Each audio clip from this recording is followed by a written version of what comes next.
Hey, and welcome to another DE Hammer video.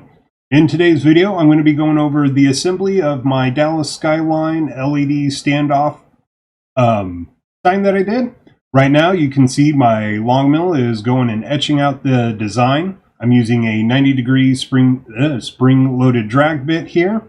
The head size is 0.01 millimeters, and the step over I'm using is 0.004 millimeters. I'm really enjoying the long mill. It's doing an awesome job. I've had very little issues. I got the Z issue worked out for the most part. You'll also notice I'm using a different method than I've used before, and this is with painter's tape and double-sided carpet tape. I've had some issues with carpet tape in the past using it, but this one seemed to go out pretty well and worked well. I still had some cleanup, but worked a lot better than it did in the past. But my issues with the carpet tape may have been with the Z issue I was having. So I'll keep experimenting and trying out different things. But for right now, I think this is the method I'm gonna keep going forward with. Video is a little bit blurry here, but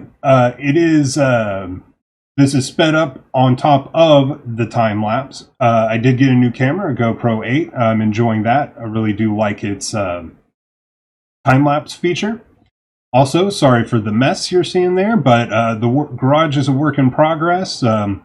Between projects and daily life and day job, hey, it's going to be slow and steady, but I'll show and share some progress on that as I get a little bit further along in there.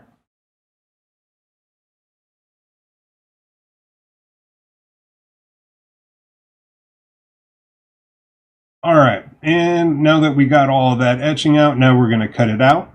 I'm using a 2 flute, it's about 4 millimeter bit here. I'm also just backing it up and spraying it off as it goes along. Next, we're going to clean up the edges, and for that, I'm going to use a microfiber cloth with Isopropyl Alcohol. I think I said that right. Probably didn't say it right, but I'll put the correct spelling down below so you can look out, go check that stuff out as well.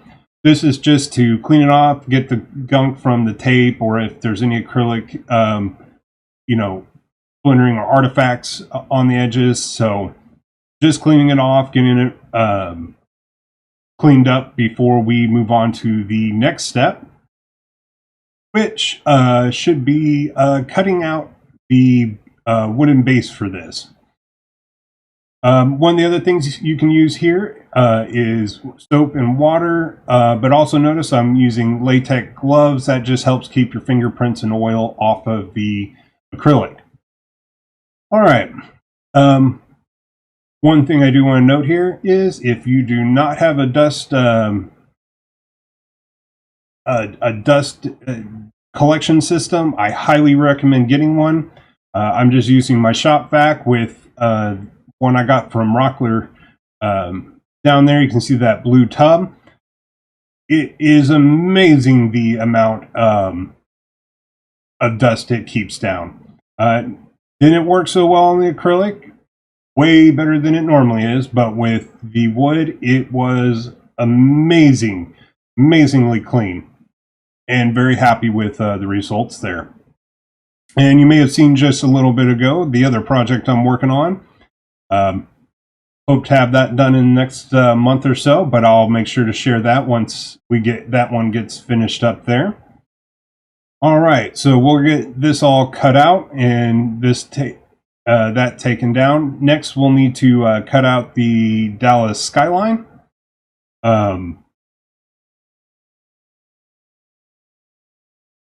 So this one, all I did was I took the design I had for the acrylic part and just again cut out. I did use a little bit bigger bit to cut this out. You're not going to really notice as much between that just because of the black and the way the light's working. I am cutting the back side. That's what you're seeing right now. I still got some work and twiddling with settings and getting those set. The other thing you'll notice is I am wearing ear protection. I highly recommend you guys wear ear protection, wear, mask, goggles, be safe, and you see me doing something wrong or not wearing it, do as I say, not as I do. I know you can get going and get in things and just completely forget. Now, I did have to screw those down to hold it in there, but that's just something that happens that I'm noticing with plywood like that. All right, now you don't have to, but for me, I get my miter saw out and cut these at 45-degree angles. You don't have to do this. You can just plan yours out to where they all just butt up against each other. I just prefer this method. I think you get a cleaner edge. But if you don't have a miter saw, you don't have to worry about it. You can just butt them up to each other and glue them together. I just take it, run it over to the side, and just kind of little by little cut off the edges so I can get that nice good 90-degree angle. Here I'm using a variable strap belt to hold it all together. Highly recommend you get one of those. It wasn't too badly priced, but it was just awesome to use, and I'm getting much cleaner, much better joints. You can see I'm in the background there. I'm using the Dremel to clean up the city skyline. And here you can also see just a little bit different angle, a little bit closer up. Coming in and cleaning up that skyline, getting some of those artifacts and little hanging chads. Let's just call them chads for now. Oh, for those of you into politics. Then I also have my hand sander and just going back and forth, cleaning up the edges, trying to get it nice and clean as possible before we glue that down in onto the base. Again, protection, ears, mouth, eyes. You're going to thank yourself the next day. I've forgotten to use it and wake up with a headache next day. So, and just please, use protection. All right, here just sanding down the base again, just getting all the glue as much and everything off as possible. Not really putting on an edge yet per se, but just trying to get it nice and ready, clean before I glue it down there. Okay, and then just line up the edges using some spare pieces of wood there, just help keep it all in place. And then, yes, I used another paint deal to help put more pressure. And then again, more sanding, lots and lots of sanding. And here's where I do put in, kind of go over the corners there with the edge and round them off just a little, not a lot. But just a little. There's that air blower again, just getting all that dust and everything out of the way. Then I'm using some wood filler putty for any voids that were in the plywood. I'm going to spread that on, and then it says leave for 2 hours, but I think I left it overnight because, again, had other things to do and get done. So, and as you can, all right. So now it's the wood putty's dried and just sanding it all down again, going over. Again, more sanding, lots and lots of sanding.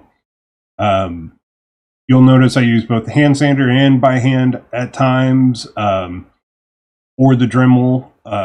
It's nice having those tools, but if you don't, you can use whatever you need.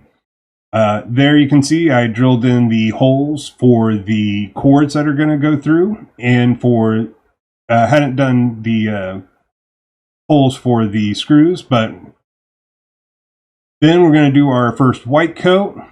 Just go over and spray paint that. All right.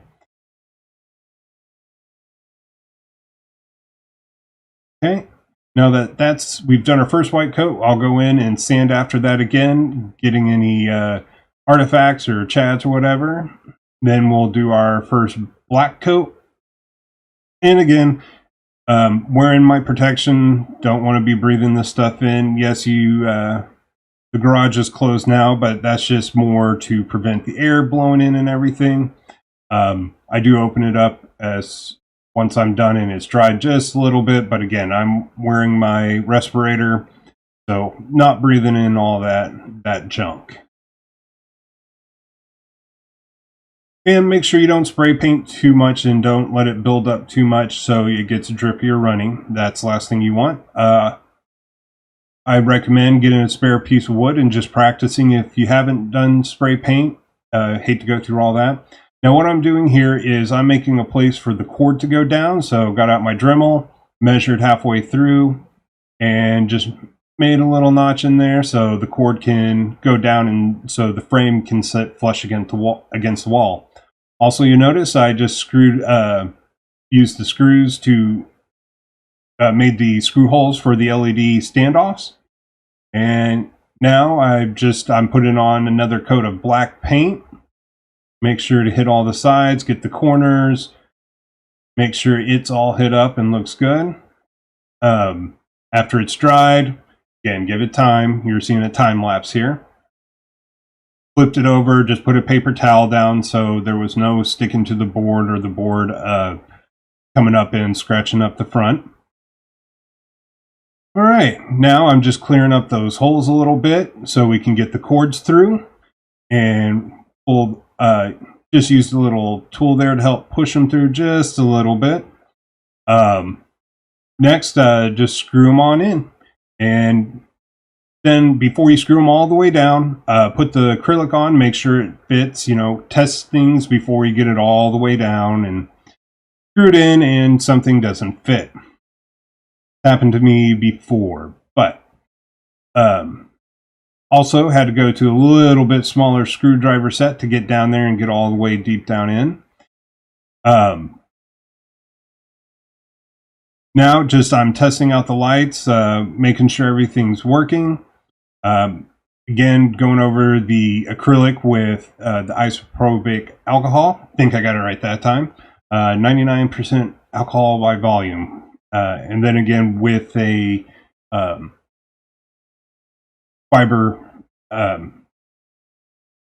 microfiber cloth. And here we're finishing up doing the inside part. I'm just using some thick double-sided tape. And then to hold it all together, I'm just reusing the twist ties that came with the packaging on the lights.